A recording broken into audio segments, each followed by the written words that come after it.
Vor ein paar Wochen habe ich mir extra ein Objektiv gekauft, was ich 2 Meter hoch machen kann. Aber heute möchte ich euch was zum Thema Laufwesten erzählen. Und jetzt bücke ich mich hier, weil ich weiter nach hinten gehen muss, damit man meinen ganzen Körper sehen kann.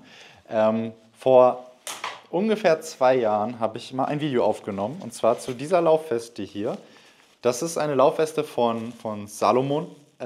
Die Salomon ADV Skin 5.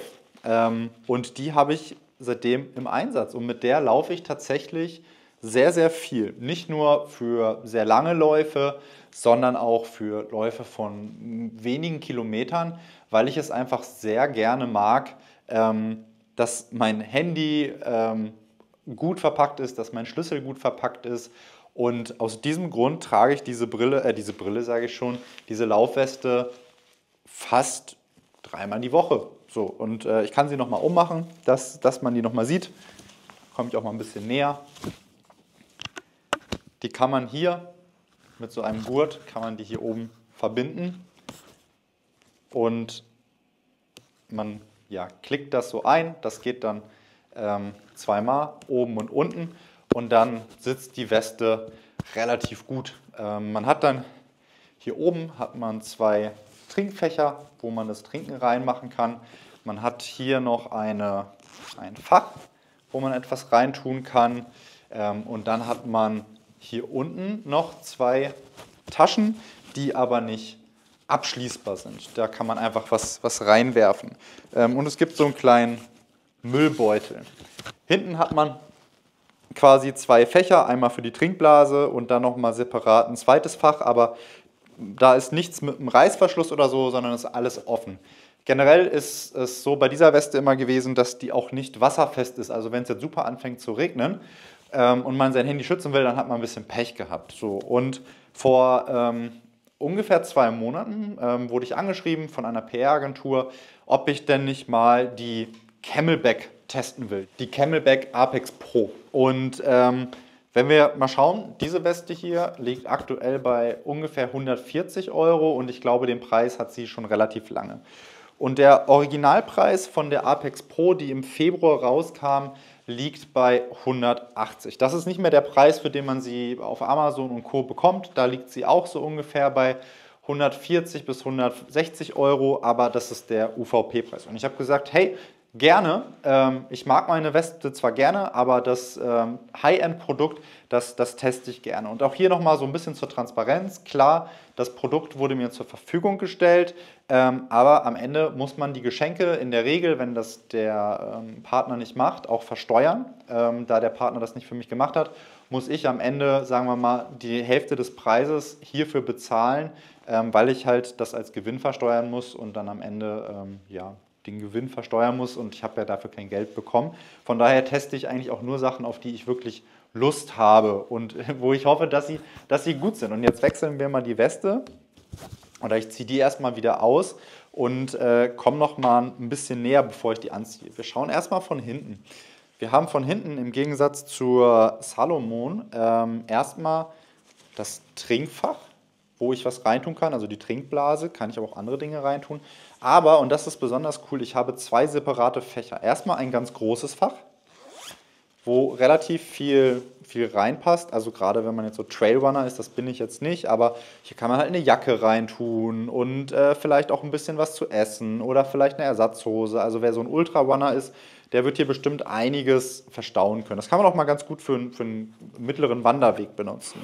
Aber was ich besonders cool finde, ist, dass es hier oben, das zeige ich euch dann gleich auch nochmal, wenn ich die Weste habe, ist auch noch ein Fach und das ist nicht so tief. Also ich gehe jetzt mal mit meiner Hand rein, man sieht, es passt quasi einmal meine Hand rein. Und das ist super, weil man ja nicht alles immer vorne tragen möchte, man auch mal 1, 2 Sachen hinten reinwerfen möchte. Und bei der Salomon hatte ich dann immer das Problem, dass die Sachen bis nach ganz hinten durchgerutscht sind und dann saß ich da immer und habe so versucht beim Laufen an die Sachen zu kommen, was dann immer ein bisschen schwer war. Und das ist halt hiermit viel cooler, weil ich da jederzeit drankomme. Und wasserdicht. So, und da kommen wir auch schon mal gleich drauf, wenn wir schon hinten sind. Hier gibt es diese Marke Reco oder Reco. Da gibt es hier auch nochmal irgendwo eine Erklärung dazu. Advanced Rescue Technology. Und hier steht drauf, if lost in the outdoors or in the event of an avalanche accident. Avalanche ist, glaube ich, wenn eine Lawine kommt. Und das ist so ein Prinzip, damit können dich die Notkräfte schneller finden. Die haben dann so ein Gerät, womit sie dieses Teil hier schneller orten können, und wenn du dann verloren gehst, gerade wenn du irgendwie, sagen wir mal, in den Alpen unterwegs bist, dann wirst du da schneller gefunden. Und wir machen die Weste jetzt mal um. Die ist auch die ist schwarz, ein bisschen stylischer. Ich habe damals mit Absicht die gewählt, dass ich im Winter besser gefunden werde. Und wir kommen mal gleich zur ersten Sache, die mir aufgefallen ist, die ich hier ein bisschen besser finde. Hier ist richtig ein Verschluss dran. Es zoomt perfekt heute hier. Und den kann ich hier zumachen, oben und unten.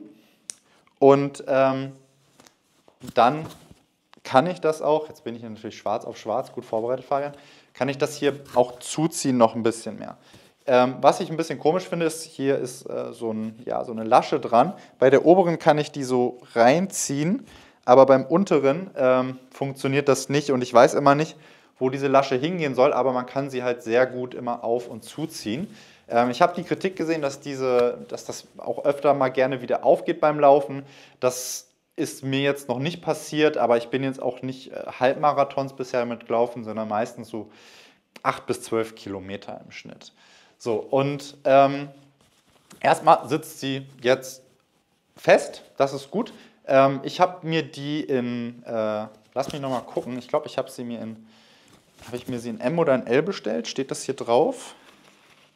Ich habe sie mir in M bestellt, und ich finde sie für mich in M tatsächlich immer noch ein bisschen zu groß. In was habe ich die Salomon? Steht das hier noch drauf? Kann ich das noch erkennen? Ja, da steht jetzt nur 88,5 bis 96 drauf. Ich glaube, das war auch eine M, aber die Salomon sitzt mir tatsächlich, also die sitzt ein bisschen besser. Auch wenn ich den Verschluss hier deutlich besser finde und angenehmer, hätte ich sie wahrscheinlich eine Nummer kleiner noch nehmen müssen, aber ich hätte jetzt nicht gedacht, dass ich so ein Lauch bin, dass ich S nehmen muss.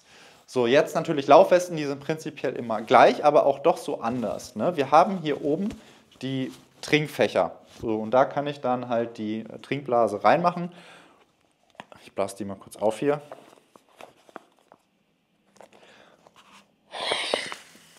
So, die passt dann hier rein und fertig. Jetzt habe ich natürlich kein Wasser drin, aber die passt auch am Ende komplett rein. Und dann habe ich hier drin ist so ein kleiner Ring, dann kann ich das da drum machen, und dann sitzt die am Ende bombenfest hier drin. Und ich habe auch ehrlich gesagt nicht so Probleme, mir fällt die jetzt da nicht raus oder so. Das ist bei mir gar kein Problem.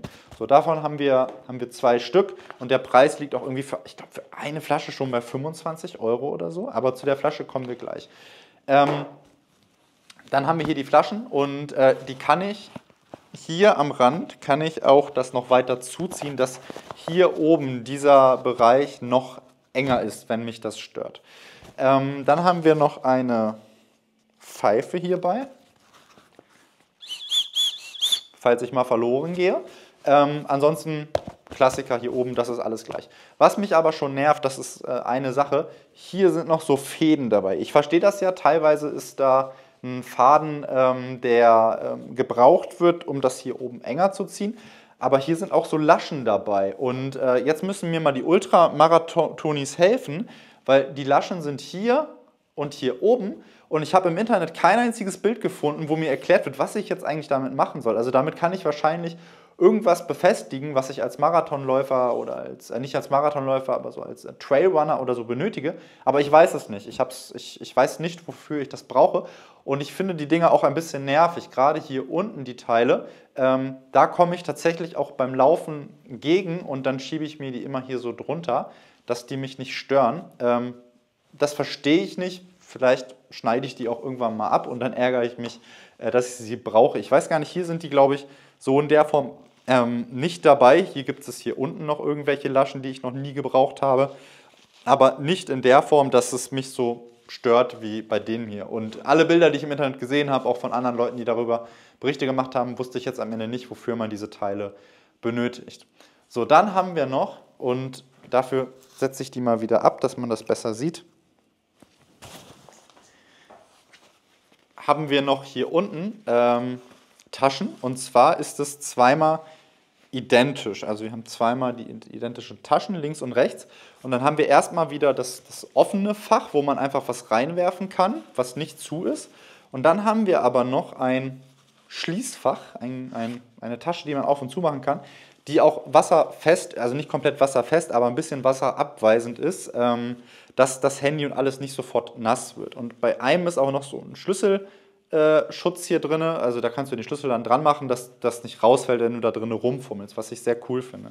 Was man jetzt aber sagen muss, ja, jetzt benutze ich mein Handy natürlich hier vorne für, aber ich habe ein iPhone 15, ein normales quasi, also kein wie heißt es, Max. Und das passt hier schon sehr schwer rein. Also das könnte, obwohl das Fach sehr groß aussieht, hätte das irgendwie ein bisschen größer sein können. Das finde ich bei der Tasche hier, bei der Salomon, fand ich das ein bisschen angenehmer, weil die Tasche hier oben links ist und das bis hier unten durchfällt. Also da ist echt Platz für alles drin. Das hat mich dann immer ein bisschen genervt, dass die zwei Taschen quasi so in eins gingen. Da musste dann immer gucken, dass man mit dem Schlüssel nicht zerkratzt.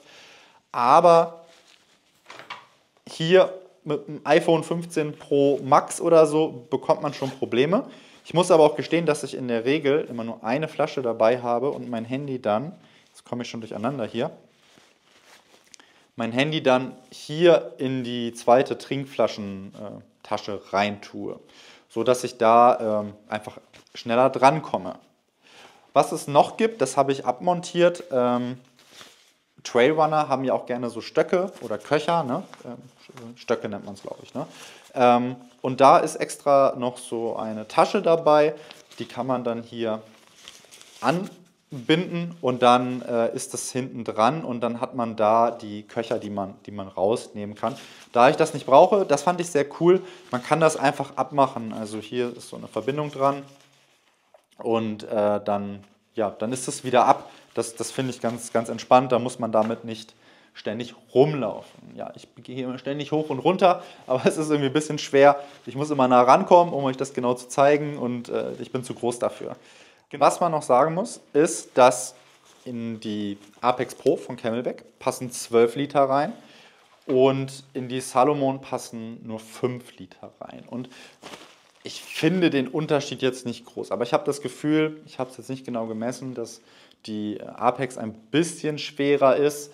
Da hat auch jemand geschrieben, ja, man muss mit dem Gewicht der Weste leben. Also, ja, ist jetzt nicht schwer, ne? Also dann pinkelt man halt vorher nochmal, dann hat man die 200 Gramm verloren.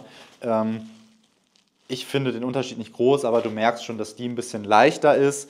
Ja, jetzt habe ich hier natürlich auch noch die Flasche hier, die nehmen wir nochmal kurz ab. Aber vom Gefühl nimmt sich das nicht viel. Aber man merkt das halt vor allem hinten in dem Rucksackbereich, dass da einfach nochmal deutlich mehr Stauraum ist. Brauche ich persönlich nicht, aber auch die benutze ich einfach wirklich bei normalen Läufen. Ich habe die jetzt immer getragen. Was jetzt mal ganz cool ist, wenn jetzt mal die eine Weste dann doch vollgeschwitzt ist, jetzt gerade in den Sommertagen, kann ich die einfach mal schnell waschen und habe dann nicht das Problem, dass ich eine andere Weste oder dass ich die Weste nicht mehr nutzen kann. Bevor wir zum Fazit kommen, möchte ich auch noch mal kurz auf die Flaschen eingehen. Also ich habe bisher immer hier meinen halben Liter von Salomon benutzt. Davon habe ich 2 Stück und ich glaube, ich habe auch noch 2 0,25 Flaschen. Ich weiß gar nicht, wie die sich alle angesammelt haben. Ich habe sie auf jeden Fall. Und dann habe ich noch eine Flasche von Naked. Das ist eine andere Weste, da habe ich auch mal einen Test drüber gemacht. Die funktioniert genauso. Die hat auch hier denselben Verschluss wie die von Salomon. Die hat aber ein leicht anderes Design. Ist leicht anders aufgebaut, aber haben, glaube ich, beide einen halben Liter. So, und was bei denen ganz cool ist, jetzt ist mir das schon runtergefallen hier, die kann man von überall aus trinken. Also das ist so ein 360-Grad-Teil und ich kann einfach reinbeißen und dann kann ich trinken. So, und das ist bei der von Naked auch der Fall. Da kann ich das auch so machen. Die von Camelback habe ich mal irgendwo gelesen, die sollen die besten auf dem Markt sein. Jetzt muss ich sagen, mir wurde auch extra vorher von der PR-Agentur gesagt, hey Fabian, du hast hier ein Modell, wo die Verschlüsse hier oben nicht in der richtigen Richtung sind. Das ist aber bei dem, die im normalen Verkauf sind, alles schon korrekt. So. Was ich auch ganz cool finde, dass es hier so einen Verschluss gibt, dass ich nochmal auf Nummer sicher gehen kann, dass das auch wirklich zu ist. So, jetzt geht's halt los. Ich kann nicht einfach reinbeißen, wo ich will, sondern ich muss so beißen, dass das hier so aufspringt. Und man muss am Anfang das auch echt mal so ein paar Mal machen, dass das auch funktioniert, weil manchmal war ich dann laufen die ersten 2 Male und dann kam nicht so viel Wasser raus. Aber also vielleicht bin ich auch einfach zu doof dafür. Aber das Prinzip ist ja einfach. Ich habe eine Flasche und die muss ich hier zudrehen. Und dann habe ich ja noch zusätzlich hier diesen Mechanismus, mit dem ich es zumachen kann. Und ständig ist meine Weste nass. Und ich merke das auch, dass hier unten kommt Wasser raus. Vielleicht habe ich jetzt einfach ein Pressekit bekommen, was einfach eine schlechte Qualität hat. Aber wenn das der normale Case ist, ich hätte wahrscheinlich Camelback angeschrieben und gesagt, hier, das stimmt irgendwie nicht, da ist irgendwas kaputt, schick mir bitte was Neues zu. Aber ich habe das bei beiden, also ich habe beide ausprobiert und das funktioniert halt nicht. Was jetzt ein bisschen doof ist, wenn man sich das mal anguckt, die Salomon, die ist anders aufgebaut und halt auch also die Weste selber ist halt anders aufgebaut und die ist halt genau für diese Flasche geeignet. So, ich finde die von Salomon halt deutlich besser, weil ich auch das cool finde, ich kann von überall beißen, gerade wenn man das in seiner Weste drin hat, dann kann man so einfach jederzeit reingreifen oder so trinken.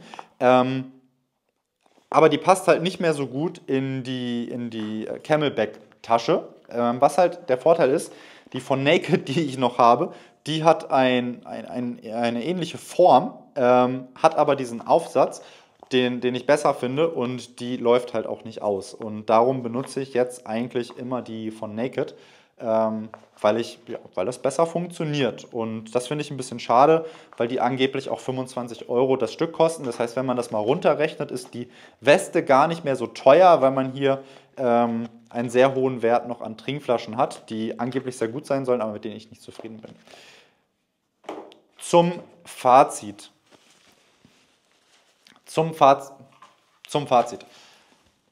Ich habe diese Weste jetzt halt, wie gesagt, seit über 2 Jahren und ich bin super zufrieden mit der. Also ich habe nichts vermisst, außer dass es mich manchmal geärgert hat, dass ich nichts habe, wenn es richtig regnet, dass mein Handy gut geschützt ist.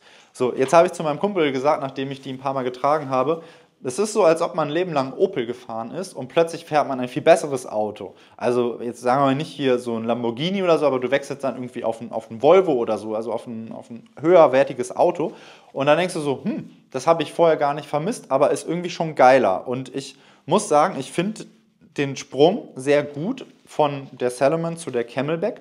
Und ich trage jetzt nur noch diese Weste, außer wenn die mal in der Wäsche ist, weil sie für mich einfach mehr Vorteile bietet. Es sind zwar nur kleine Unterschiede und ich würde jetzt wahrscheinlich auch nicht sagen, hey, wenn du die Salomon hast, dann kauf dir die andere, das ist das mega Upgrade, das verändert alles. Aber wenn du vielleicht keine hast, deine andere kaputt ist oder du jetzt mal einfach mal was Neues willst, manchmal will man ja auch einfach was Neues haben, dann kann ich persönlich die Camelback sehr empfehlen. Ich habe bei Amazon wirklich sehr viele negative Rezensionen gelesen. Vor allem stand da auch drin, dass hier diese Schnüre reißen. Ist bei mir nicht passiert. Mich nervt das nur, dass die Schnüre so lang sind. Man hat das auch, sieht das hier auch. Ich habe die schon zusammengeknotet, weil die einfach da so rumgeflogen sind.